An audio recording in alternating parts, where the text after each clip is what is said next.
Assalamualaikum warahmatullahi wabarakatuh. Di sini saya akan sedikit menyampaikan mengenai awal kedatangan Islam di Nusantara dan asal-usul Muhammadiyah. Nah, awal kedatangan Islam di Nusantara. Beberapa teori menjelaskan bahwa agama Islam telah masuk ke Indonesia pada abad ke-7 Masehi atau 1 Hijriah, tetapi baru tersebar luas pada abad ke-13 Masehi. Hal ini ditandai dengan berdirinya kerajaan Islam tertua di Indonesia, yakni Perlak dan Samudra Pasai di Aceh. Selanjutnya berkembanglah pusat-pusat perdagangan di daerah pantai Sumatera Utara, lalu menyebar ke Pulau Jawa dan Indonesia bagian timur.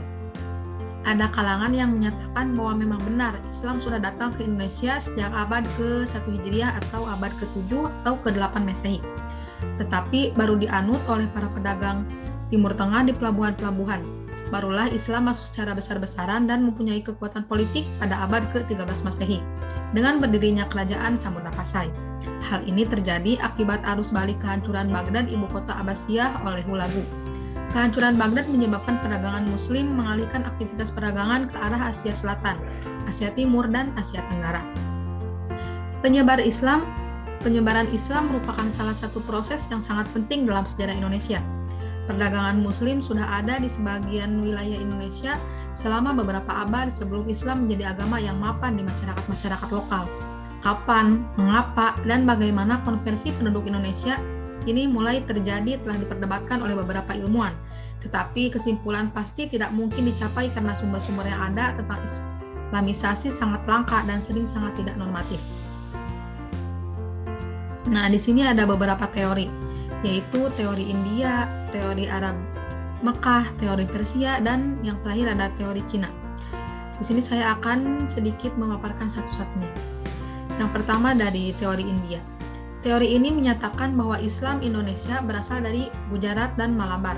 Pendapat ini dipelopori oleh P.J. Napel, yang menelusuri Islam Indonesia melalui pengikut madhab Syafi'i dari Gujarat dan Malabar.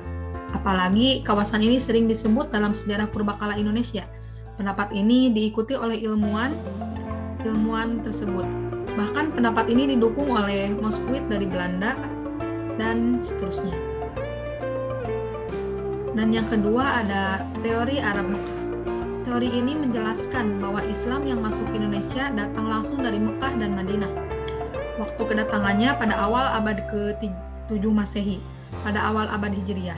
Bahkan pada masa Khulafaur Rasyidin memerintah, Islam sudah memulai ekspedisi ke Nusantara. Teori Mekah berpendapat bahwa Islam masuk ke Indonesia pada abad ke-7 Masehi dan pembawaannya berasal dari Arab Mesir. Adapun teori yang menyatakan Islam Indonesia berasal dari Arab, pertama kali dilontarkan oleh Krauhut, Kaiser, kemudian diikuti oleh Nieman, dan seterusnya.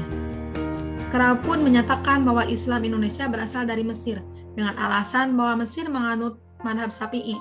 Hollander berpendapat Islam Indonesia berasal dari Hadramut, juga dengan alasan negeri ini menganut madhab Syafi'i.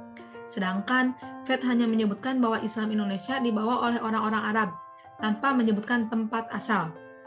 Di Indonesia, pendapat ini dipopulerkan oleh Hamka. Teori yang dikembangkan Hamka ini mendapat perhatian dan pembenaran dalam seminar-seminar yang membahas sejarah masuknya Islam di Indonesia, baik nasional maupun lokal. Selanjutnya, teori Persia.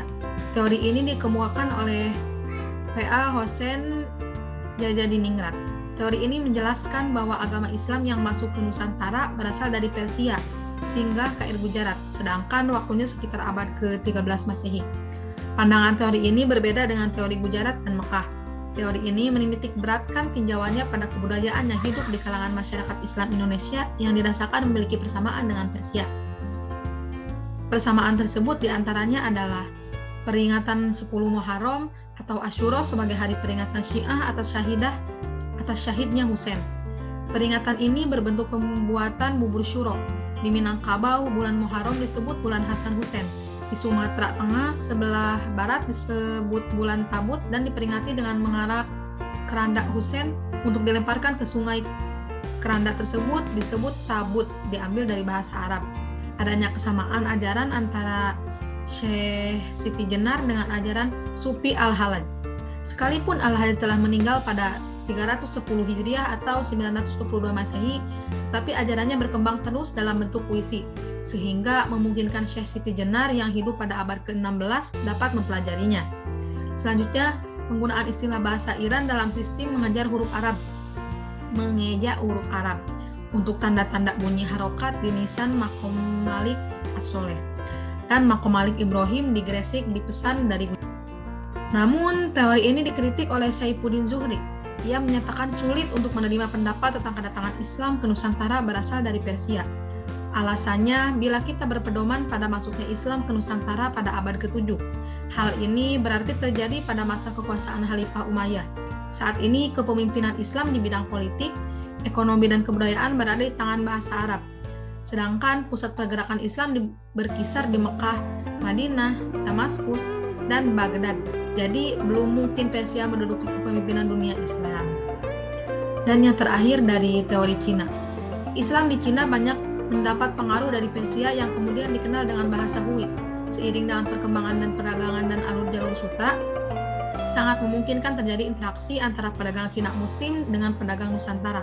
Seorang musafir Cina yang bernama Icang pada tahun 671 telah melakukan perjalanan dari Canton menuju ke Sumatera dengan menumpang kapal Iran. Dalam catatan perjalanan Mahuan yang melakukan perjalanan pada tahun 1413 sampai 1415 yang dituangkan dalam bukunya Yingyai Senlan, disebutkan bahwa terdapat 3 macam penduduk di Jawa, yaitu orang Muslim dari Barat, orang Cina yang diantaranya beragama Islam, dan orang Jawa yang menyembah berhala. Beberapa penduduk teori ini diantaranya adalah Haji de Greef, Selamat Mulyana, dan Denny Lombard. Pendapat ini mengatakan bahwa agama Islam dibawa dari Cina oleh pedagang Muslim Cina yang bermazhab Sunni Syafi'i, yaitu mazhab yang umum dianut oleh bangsa-bangsa Muslim sepanjang jalur sutra. Argumen lain yang menyatakan bahwa Islam datang dari Cina adalah ketika terjadi ekspedisi Mongol untuk menghukum Raja Kartanegara. Nah, jadi dapat kita simpulkan dari uraian tentang teori-teori kedatangan Islam di Nusantara tersebut bahwa Islam masuk ke Indonesia dengan jalan damai pada abad ke-7 Masehi dan mengalami perkembangannya pada abad ke-13 Masehi. Pemegang peranan dalam penyebaran Islam adalah bangsa Arab, bangsa Persia, dan Gujarat. Selanjutnya, kita masuk ke pembahasan asal-usul Muhammadiyah. Muhammadiyah didirikan oleh Kiai Haji Ahmad Dahlan pada tanggal 8 Zulhijjah 1330 Hijriah yang bertepatan tanggal 18 November 1912 Masehi di Yogyakarta. Ide dasar Kiai Haji Ahmad Dahlan mendirikan organisasi Muhammadiyah antara lain: A. Perlunya pembaruan dalam berbagai bidang kehidupan umat Islam, karena peranan umat Islam telah dirusak dan hilang di berbagai bidang, misalnya pendidikan, kebudayaan, dan bidang keagamaan. Yang kedua, memurnikan kembali ajaran Islam yang telah bercampur dengan berbagai paham sehingga muncullah tahayul, khurafat, bid'ah, dan syirik di kalangan masyarakat Muslim. Yang ketiga, mempertahankan regenerasi Islam di masa kini dan mendatang karena derasnya arus kristenisasi di Indonesia. Dan yang keempat, mengembalikan citra Islam di kalangan pemuda dan remaja serta pelajar karena derasnya informasi dan kebudayaan Barat yang masuk ke Indonesia telah mempengaruhi kepribadian umat Islam.